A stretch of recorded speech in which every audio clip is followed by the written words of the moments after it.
Trung úy, bàn đó đẹp lắm. Bàn nào vậy, chú Vết?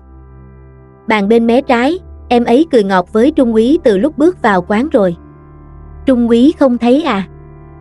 Không biết, tôi không để ý. Wayo đáp lại bằng giọng điệu bình thản, không tỏ vẻ hứng thú trước sự cổ vũ nhiệt tình của cấp dưới, người đang cố mở đầu câu chuyện. Câu trả lời bất ngờ của cô không chỉ làm chú Vết sững sờ, mà còn khiến các đồng đội khác, những người đang tụ họp ăn mừng vụ án lớn vừa khép lại, phải quay đầu nhìn cô đồng loạt. Chuyện gì xảy ra vậy? Bình thường ai mà bật đèn xanh là trung úy không bao giờ làm họ phật lòng. Sao hôm nay lại từ chối một người đẹp như vậy? Bây giờ tôi không muốn quen ai chỉ để vui đùa nữa. Trung úy bị gì vậy? Tôi muốn có một tình yêu nghiêm túc. Còn chuyện đi chơi, từ giờ tôi cũng không tham gia đâu. Chủ nhân của gương mặt thanh tú, dù nhìn từ góc độ nào cũng toát lên vẻ cuốn hút, không cần cố tình quyến rũ, nhưng sức hút tự nhiên của trung úy Wayo chưa bao giờ bỏ qua ai, dù là cùng giới hay khác giới mà không hợp với sở thích của cô. Nhưng lần này, Wayo đã thật sự nghiêm túc quyết định sẽ không tiếp tục yêu đương qua loa, chỉ vì không muốn tự đóng lại cơ hội của mình. Dù đã từng hẹn hò với nhiều người, một điều Wayo chưa bao giờ làm là yêu đương chồng chéo hoặc phản bội, vì cô luôn tôn trọng người mình đang hẹn hò. Ai cũng muốn có một tình yêu thật sự, và mỗi lần yêu, cô cũng luôn mong điều đó sẽ là tình yêu đích thực, giống như anh chị của cô đã tìm thấy người ấy. Như chị Kasama gặp được chị Thippafa, hay như chị Apai gặp được chị Cholada. Lúc này, cô chỉ biết chờ đợi xem người sẽ là tình yêu đích thực và là định mệnh của cô sẽ là ai, đến từ đâu. Hoặc biết đâu khi bước ra ngoài, định mệnh của cô có thể từ trên trời rơi xuống như món quà từ thần thánh thương xót cho kẻ thiếu may mắn trong tình yêu như cô. Mong rằng Wayo sẽ sớm gặp được người yêu đích thực của đời mình. Con về rồi hả? Bố muốn nói chuyện chút. Có chuyện gì vậy ạ?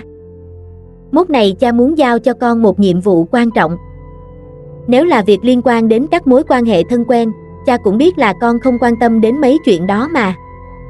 Wayo trả lời một cách thẳng thắn sau khi đại tướng cảnh sát Watinwan, cha của cô, nhờ cô nhận nhiệm vụ được giao phó. Bao năm qua, dù cô đi theo con đường bảo vệ công lý giống như cha mình, nhưng cả hai vẫn luôn tranh cãi.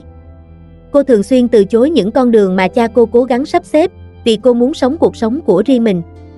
Vì điều này, cô thường xuyên bị trách móc rằng nếu cô biết nghe lời, có lẽ đã được thăng chức từ trung úy Wayo từ lâu rồi. Nhiệm vụ lần này còn quan trọng hơn cả cấp VIP. Nó liên quan đến danh tiếng và bộ mặt của quốc gia chúng ta. Cha muốn con làm gì? Đi cứu nước hả? Chào đón khách quý hoàng gia trong chuyến thăm đầu tiên đến Thái Lan. Đó là công chúa thừa kế của vương quốc Madeline. Công chúa của Madeline. Công chúa Catherine Beluyelena của Madeline. Vậy là cô, một sĩ quan cảnh sát, được giao nhiệm vụ lớn, trở thành cận vệ bảo vệ an toàn cho một công chúa đến từ nước ngoài. Dù không quan trọng như cứu nước, nhưng đây chắc chắn là một nhiệm vụ có ý nghĩa đối với danh tiếng và hình ảnh của quốc gia. Thần cung kính chào cha. Đứng lên đi, con gái yêu. Con đến bái biệt nhân dịp được cử làm đại diện trong chuyến thăm Thái Lan và các quốc gia lân cận ở châu Á thay mặt cha. Cha mong con đi đường bình an, học hỏi kinh nghiệm và nhìn thấy sự phát triển của các quốc gia khác để mang về giúp đất nước Madeline của chúng ta phát triển hơn. Con hứa chuyến thăm các quốc gia lần này sẽ không vô ích. Công chúa Catherine bái biệt vua cha với tư cách là người thừa kế ngai vàng của Madeline. Là một công chúa thừa kế, Catherine luôn nổi bật với dung mạo kiều diễm từ khi còn nhỏ, cùng với phẩm hạnh cao quý, khiến cô trở thành người được yêu mến trong lòng dân chúng Madeline. Madeline là một quốc gia nhỏ nằm ở phía nam nước Pháp, giáp biển, với dân số khoảng 500.000 người. Quốc gia này được cai trị theo chế độ dân chủ với vua Arthur Jelena là nguyên thủ quốc gia. Dù ở bất kỳ đâu, cha mong con không bao giờ quên trách nhiệm của mình với tư cách là công chúa Catherine Beluyelena của Madeline. Gần đây em bận quá, không thể đến thăm chị Na được. Từ ngày chuyển về nhà, cha cứ can thiệp vào cuộc sống của em suốt. Đôi khi, sống xa gia đình là điều tốt với những người yêu thích cuộc sống tự do như cô. Khi bị điều chuyển công tác do chống lệnh cấp trên, cô đã phải rời Bangkok và làm việc ở một tỉnh khác. Nhưng nhờ hoàn thành xuất sắc một vụ án lớn cấp quốc gia gần đây, cô đã được chuyển trở lại Bangkok. Không sao đâu, nếu thực sự bận việc quan trọng thì em cứ làm tốt công việc của mình. Chị Lada cũng ở đây, nếu không có em, chị Na cũng không buồn đâu. Đúng rồi, Lada đang ở với chị, còn nhắn chị rủ em nữa đấy. Chán ghê, mấy người có tình yêu ngọt ngào. Sinh nhật chị Na cử tổ chức đi, quà em bận xong sẽ gửi sau. Hiện tại, em phải lo việc quan trọng cấp quốc gia. Việc quan trọng cấp quốc gia á? Đón công chúa từ Madeline. Wayo trả lời trước khi phải cúp máy vì cha cô gọi đến. Lúc này, cô đã chuẩn bị sẵn sàng với bộ đồng phục cảnh sát gắn 2 sao bạc mỗi bên vai, cùng khẩu súng ngắn yêu thích, để đảm nhận vai trò đội trưởng đội an ninh bảo vệ công chúa của Madeline. Xin mời công chúa Blue đi lối này à. Sau khi được đón tiếp chu đáo với hoa và đoàn an ninh do Thái Lan sắp xếp, ngoài đội cận vệ riêng đi cùng từ Madeline, mọi việc diễn ra suôn sét từ sân bay đến khách sạn nơi công chúa sẽ lưu trú. Đây là đội cảnh sát nữ ưu tú được lựa chọn để đảm bảo an ninh tại nơi công chúa lưu trú, bên cạnh cận vệ riêng từ Madeline. Catherine quét mắt nhìn đội cảnh sát nữ đứng trước sảnh. Ánh mắt cô dừng lại ở người cuối cùng, rồi cô giao ánh mắt với người ấy, Trung úy Wayo Watinwan, người duy nhất dám nhìn thẳng vào cô, khác với những cảnh sát khác không ai dám đối diện ánh mắt cô. Người này là Trung úy Wayo Watinwan, đội trưởng đội bảo vệ an ninh nha. Ta đã nhận được thông tin rồi. Wayo cúi đầu nhẹ để thể hiện sự tôn kính với vị công chúa có tên rất dài vừa lần đầu tiên đến thăm Thái Lan từ đất nước Madeline. Cô cũng không khỏi bất ngờ khi thấy người kia có thể nói tiếng Thái, dù không rõ ràng hay thành thạo như người bản xứ nhưng cũng đủ để giao tiếp một cách ấn tượng mà không cần phiên dịch. Một sự thật khác mà Wayo không thể phủ nhận, sau khi cô có cơ hội đứng đối diện với người trước mặt ở khoảng cách chỉ bằng một cánh tay. Không thể tiến gần hơn được nữa. Công chúa đến từ Madeline quả thực đẹp rạng ngời. Ta cảm ơn. Thưa công chúa Blue. Grace, ta đã nói rồi, đây không phải là Madeline. Thần xin thứ lỗi, thần lại quên mất. Gọi ta là cô Blue. Vâng, thưa cô Blue. Catherine mỉm cười hài lòng với người hầu cận thân tín của mình, Grace, người luôn đồng hành và bảo vệ cô trong suốt thời gian ở Thái Lan. Grace giống như một người bạn mà Catherine hoàn toàn tin tưởng, cũng là người đã lớn lên cùng cô trong hoàng cung. Mặc dù tình hình tại Madeline gần đây đã tạm thời ổn định, không còn các cuộc biểu tình phản đối việc nhà vua phong Catherine làm người thừa kế ngai vàng thay cho người em trai chưa trưởng thành, nhưng tình hình tổng thể vẫn chưa hoàn toàn đáng tin cậy. Catherine hiểu rằng mình đang ở trong tình thế nguy hiểm, đặc biệt là khi cô rời khỏi lãnh thổ của Madeline.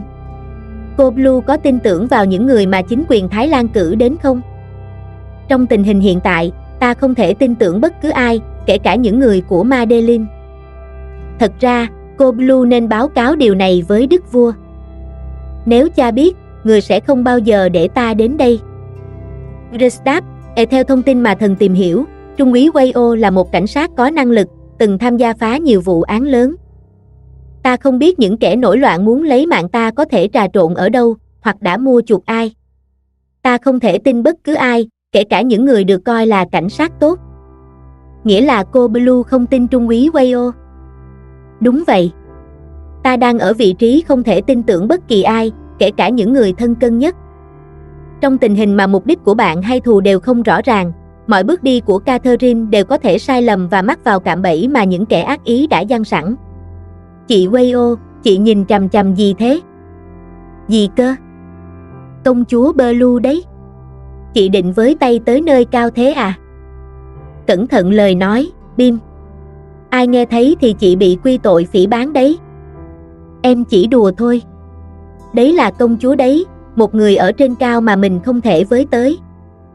Đừng nghĩ tới, chỉ nghĩ thôi cũng đã sai rồi. Wayo đáp lời Bim, đồng đội của mình, sau khi cả hai đang thực hiện nhiệm vụ bảo vệ an ninh cho công chúa Catherine trong buổi tiệc chào đón được tổ chức long trọng. Cô không thể không chú ý đến vẻ đẹp của công chúa, dù đứng cách xa, ánh mắt cô vẫn vô tình bị hút vào vẻ thanh nhã của người. Cô Blue, có chuyện gì vậy? Grace, trong thức uống này có gì đó không ổn. Catherine nói, giọng yếu ớt, sau khi vô tình uống một ly nước trái cây mà Grace đã kiểm tra trước đó. Nhưng ngay sau đó, cơ thể cô bắt đầu có dấu hiệu tê liệt, mạch đập nhanh hơn, tay chân run rẩy, đôi mắt mờ dần và không thể giữ thăng bằng. Không thể nào. Thần đã kiểm tra kỹ rồi. Không, đây là thuốc độc. Chỉ là thuốc an thần thôi, cô Blue không cần phải lo lắng. người đẹp đang cố gắng hết sức để thốt ra tên của Grace, nhưng giọng cô càng ngày càng yếu đi, trước khi cơ thể sụp xuống sàn mà không nhận được sự giúp đỡ từ người mà cô tin tưởng nhất. Hãy ngủ yên. Còn lại để thần lo. Là cô chính là kẻ. Thần xin tạm biệt công chúa Blue từ đây mãi mãi. Trước khi hoàn toàn mất ý thức, Catherine cố gắng đập chiếc bình gần đó xuống sàn, tạo ra tiếng động lớn, báo hiệu nguy hiểm. Nhưng cô không kịp nhìn rõ gương mặt thật của kẻ chủ mưu. Grace nhanh chóng ra lệnh, hãy đưa công chúa ra khỏi đây ngay. Tôi sẽ xử lý mọi việc. Grace. Trung úy Wayo, có chuyện gì vậy? Tôi nghe thấy tiếng kính vỡ trong phòng. À, tôi vô tình làm đồ chiếc bình, đã bị công chúa trách mắng rồi. Không có gì đâu, cô Wayo đừng lo. Vậy bây giờ công chúa đang ở đâu? Có an toàn không? Chủ nhân gương mặt trẻ trung cất tiếng hỏi người thân cận của công chúa Catherine, người đang đứng ở cửa phòng nghỉ để trả lời câu hỏi. Nhưng cô không thấy bóng dáng công chúa đâu, chỉ có những mảnh kính vỡ vương vãi dưới sàn mà chưa kịp dọn dẹp. Công chúa Blue vẫn an toàn. Hiện giờ là giờ nghỉ ngơi, cô Wayo đừng làm phiền người nữa. Nhưng với tư cách là trưởng nhóm an ninh, tôi cần đảm bảo rằng công chúa thực sự an toàn. Cô không biết sao, ta không thích bị quấy rầy vào ban đêm. Thần xin lỗi, công chúa. Wayo cúi đầu chào đối phương, người vừa xuất hiện sau cánh cửa và trách mắng cô vì đã đến làm phiền vào lúc này. Nhưng từ khoảng cách không quá xa, cô vẫn thấy công chúa Catherine ổn, không có chuyện gì nghiêm trọng như cô đã lo lắng. Cô đi trước khi công chúa nổi giận. Cánh cửa đóng sập ngay trước mặt mà không để lại cơ hội nào để cô kịp hỏi thêm hay giải thích về những sự việc vừa xảy ra. Wayo quay lại vị trí canh gác an ninh, nhưng ngay lập tức bị đồng đội đặt câu hỏi khi thấy vẻ mặt căng thẳng của cô. Có chuyện gì vậy chị Lom? Công chúa Blue có chuyện gì không? Công chúa an toàn. Nếu không có chuyện gì, sao mặt chị Lom căng thẳng vậy? Bim, giữ vị trí này cẩn thận, chị sẽ quay lại ngay. Chị Lom định đi đâu? Nếu ai hỏi thì em biết trả lời thế nào? Không thể nói với ai rằng có điều gì đó bất thường trong tình huống này, khiến bản năng và sự nghi ngờ của cô trỗi dậy mạnh mẽ. Wayo muốn tự mình kiểm tra mọi thứ trước. Ít nhất thì cô cũng đã hoàn thành nhiệm vụ được giao để cảm thấy yên tâm và không phải hối tiếc về sau. Chúng ta đưa công chúa đi đâu bây giờ? Xử lý nhanh gọn đi, đừng để lại dấu vết. Anh chắc chứ? Việc giết công chúa sẽ gây ra chuyện lớn ở cấp quốc gia đó. Mấy người đã nhận đủ tiền rồi, chỉ là một việc nhỏ nhặt thế này, sợ cái gì? Nhưng mà, chừng nào mọi người còn nghĩ rằng công chúa Blue vẫn đang ở đây, chẳng ai nghi ngờ đâu. Sau khi bọn thủ phạm nhận được khoản tiền lớn từ một người ở Madeline, thuê chúng xử lý công chúa mà không để lại dấu vết nào, chúng xem việc giết một cô gái đổi lấy cả đời sung sướng là cái giá đáng để đánh đổi. Đưa cô ta ra vùng biên giới, sau đó đốt sạch mọi bằng chứng. Đại ca, công chúa biến mất rồi. Đồ ngu. Sao lại để cô ta chạy mất? Tôi đã bảo phải canh chừng xe mà. Tôi thấy cô ta ngất đi rồi, không nghĩ cô ta lại tỉnh nhanh như vậy. Mau tìm cô ta trước khi người khác phát hiện ra. Không thì cả đám sẽ chết hết. Catherine cố gắng bước đi với chút sức lực còn lại. Có lẽ may mắn là cô không uống hết ly nước mà Grace đã chuẩn bị, nên tác dụng của thuốc không quá mạnh.